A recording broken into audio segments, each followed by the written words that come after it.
There's a lot of special people here in this circle who are pulling hard every week. I'm proud of what we continue to do. I'm proud of the people on the side who are cheering your teammates on and making it work. We're gonna have to find ways to score goals in the final third of the field. That mentality we gotta find. We have to find it. And that's where we're gonna be tested this week.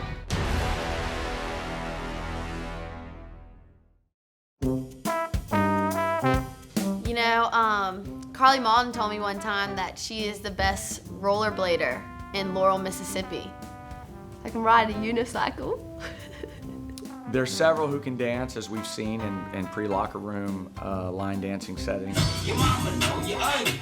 You your daddy's son. Not your typical country line dancing. I don't know what you would call that. But watching that, you can see the various talents and lack of talent in dancing. Oh gosh, I can't dance to save my life. Maybe, no, I can't do it. I think Roby can dance. Are you serious? They are obviously lying and trying to embarrass me because I cannot dance at all. I know, obviously, Kaylin Harmon can sing. Took a midnight train going anywhere. I actually just found out this weekend that Hannah could sing. Jen will play it. I'll sing. You can sing? No. Yeah, I heard Jen's really good at the ukulele. I've been playing the ukulele since last summer. Like not this past summer, but the summer before that. I've never actually heard her play it, but I heard that she's really, really good. No, I thought it sounded pretty cool. I was excited. I encouraged her to get the ukulele. I knew she'd be good at it. Wise men say only fools rush in. I can't help falling in love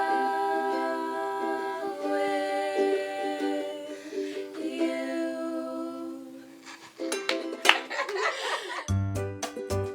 Picture of a ballerina, and she's sitting on a floor that's reflective. This is also white charcoal on black paper, and this was a sophomore project. And so if you can like see inside the white, you can see the hair off the mane of the front zebra, and you can see the different layers of the way the stripes are and the shading of it, and you can even see in the eyes like there's a little bit of a reflection. I think my teammates are just hiding these things from me because I didn't know about that either. When I first recruited Yo-Yo, you know, I asked her, do you have siblings? And she was like, yeah, I have a brother. What does he do? He's a Cepha. Yeah, lots of people do it because we're so close to so many awesome spots to surf at, and we're like 10 minutes away from the sea, especially in the city that I live in. I always ask Yo-Yo about her surfing because I just think it's the coolest thing, and I always ask her about shark stories and if she's seen any sharks. The whole culture of it is just, it's so enjoyable.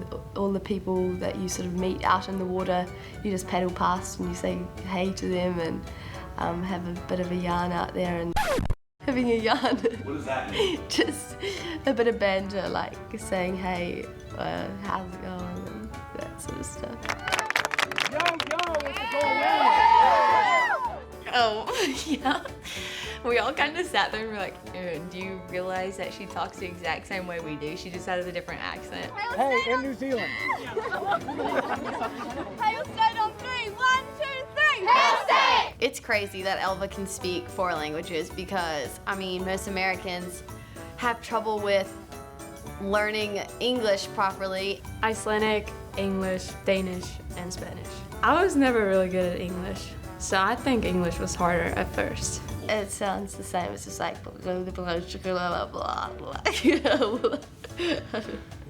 Hi, hvað heitir þú? Hvað segir þú gott? Ég heiti Elva. Ég er frá Íslandi. Hi, jag heter Elva. Jag kommer från Island. I hear her talking on the phone, and like Yo-Yo said, it's kind of just like blah, blah, blah, blah, blah, blah. Kind of same, but we roll our R's more. Danish is more like they're choking on their R's. Oh my God. It's called Hafnarfjörður. Spell it. HAFNARFJORDUR.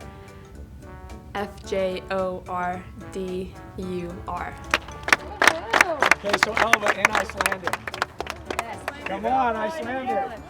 Wait, do you need to say it in your mind before you go after it? Jag säger att det är 1, 2, 3. Nah, in Icelandic. Is that it? No, how do you say on three? Off three. Okay, here we go. 1, 2, 3. No, you're going to hold on now. Elva, come on. I'll say it on 3. No. That's too much. You got it, you got it. I'll say it on 3. 1, 2, 3.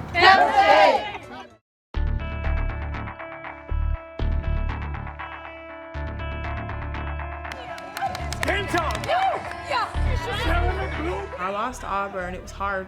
It was a hard-fought game, and we all played our hearts out and did everything we could, but it just wasn't our game. We still have games left in the season, so you can't keep harping on a loss or the last game, because then you'll lose the next game, you know? So we just came together and said we need to go as hard as possible against LSU. For LSU, I think the team was absolutely ready to play the game, and I think their approach pre-game was awesome. The locker room was jumping. When the locker room is jumping and people are dancing and the music is loud, I know that our team is ready to go.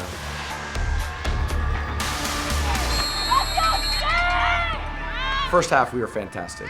I feel like we played amazing. I could not have asked for a better competition. We were connecting passes, we had the right balls, everything, the right pace on it, and we were looking for people. We were finding the simple pass instead of trying to work it from one side to the other and passing to someone who's under pressure.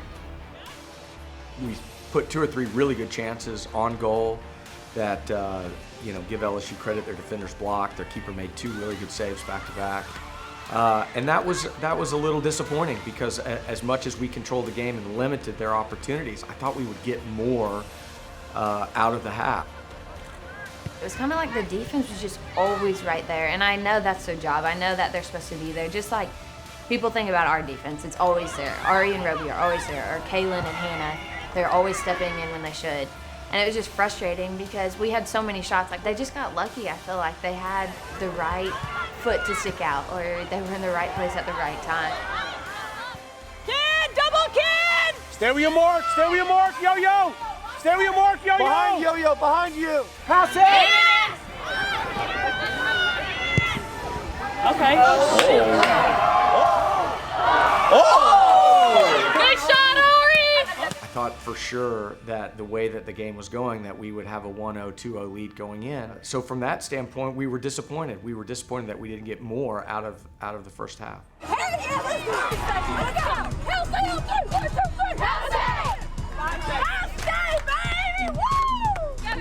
It's hard to come back second half. After having a 10 or 15 minute halftime, it's hard to get back out of there. You're already 45 minutes into the game, you've been beaten up, like your ribs hurt or your ankle hurts. That's just when you have to dig down deep and search in your heart of how bad you want to win and how bad you want this.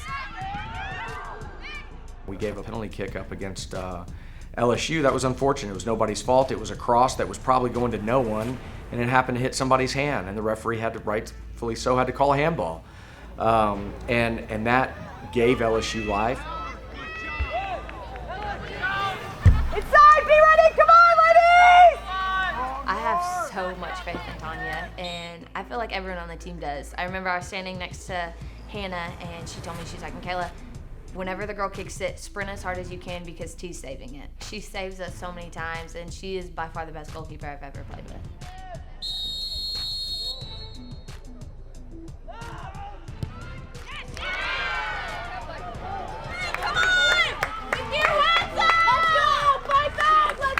Somebody scores, we won't accept that. We're just gonna keep working hard as if they didn't. We just push each other, and I think it just makes it great, not only for this season, but for future, and for the people that are gonna come in the spring and next fall. They'll see that everybody works to a certain standard, and everybody has to meet that standard, like during games, at practice, we don't stop working. You have to keep working hard, there's no choice. The back four for LSU played in a way that I had not seen all season, and they were blocking shots and cutting out crosses, and it seemed like every piece of really good work that we did LSU seemed to have an answer for it. They were kind of a bend, not break defense.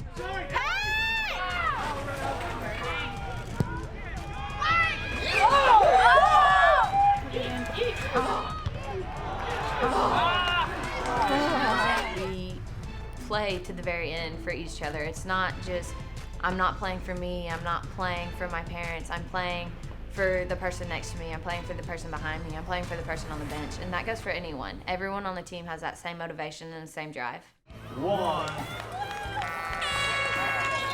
Final score, LSU Tigers 1, Mississippi State 0. You're the better team. You had most of the chances, and it came down to, in the final third, a lot of blocked shots, not getting on the end of things, ball not bouncing our way. I can't fault your effort. Cannot. I cannot fault one aspect of what you did tonight because you gave it your all. So you should be disappointed. I'm disappointed for you. I am. And it stings because you put a lot into it and didn't get anything in return. That's the sport we play. The LSU game, it hurts my heart because it was such a hard-fought game and we lost. With the standings still up in the air in the SEC, every game is like a playoff game. And whether you're trying to get into the SEC tournament or you're trying to hold on to your place in the SEC tournament or you're trying to get a higher seed, they all matter. There's not one game where someone's going, oh, well, we'll just come out and jog around today. And that's what the SEC is about. Every game is like a championship game.